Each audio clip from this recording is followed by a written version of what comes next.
ក្នុងមួយឆ្នាំស្វាមីរបស់បងប្អូនឬក៏ស្នេហាបងប្អូននឹងទិញផ្កាឲ្យប្រមាណដងដែរខ្ញុំយូរម្ដងទេគាត់ថាមានឱកាសពិសេសអីចឹងគាត់ទិញឲ្យមួយបាច់ចឹងទៅថ្ងៃណាសុកទៅគាត់ទិញឲ្យខ្ញុំដឹងទុកតាណាក៏ទុកកន្លែងរាវចានសិនព្រោះឡូវកំពុងតលវល់បកនេះបកនោះហើយខ្ញុំរត់លហុងអត់បានទេដូច្នេះខ្ញុំទិញអាករប៊ីនោះមកក៏រៀបចំសាប់លាយការ៉ុតលាយអីចឹងទៅដូចលហុងដែរគេថារសជាតិវាស្តៀងគ្នាខ្ញុំលាយការ៉ុតទៅហើយខរប៊ីហើយទៅក៏មានអ្នកពេញប៉ោះទូចដែរអញ្ចឹងយកវាមកបុកលាយគ្រឿងទៅបុកច្បល់ចូលគ្នាទៅឲ្យបានរួចមួយពេលទៅនៅនេះមិនបានទេលហុងសម្រាប់លហុងនៅនេះបើសិនជាគេមានលក់គឺថ្លៃមួយអីសឹងតែចិត្តចូល80000 90000ដែរហ្នឹងគេគុណគេថ្លឹងតាមគីឡូច្រឡំគុណហើយដល់ពេលយើងយកមកហូបទៅវារាំងចង់ស្ដាយលុយទៅដូច្នេះហើយក៏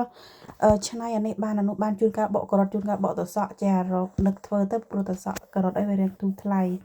តែបើរត់ទៅសក់គឺវាដូចស្រុកយើងឯណាខុសពីស្រុកយើងខ្លាំងទៅសក់នៅនេះធំហើយវែងហើយទឹកមិនសូវជាឆ្ងាញ់ណាស់លើកនេះខ្ញុំមានណាលាយនំបញ្ចុកស្រុះនំបញ្ចុកឡើងមកកណោហើយឲ្យស្នេហាខ្ញុំគេភ្លក់គាត់ថារសជាតិប៉ុណ្ណឹងឆ្ងាញ់ហើយមានតាសាច់មិននំបញ្ចុកនំអីប៉ុណ្ណេះនំមកពេលហៀហូបបបោហើយនេះ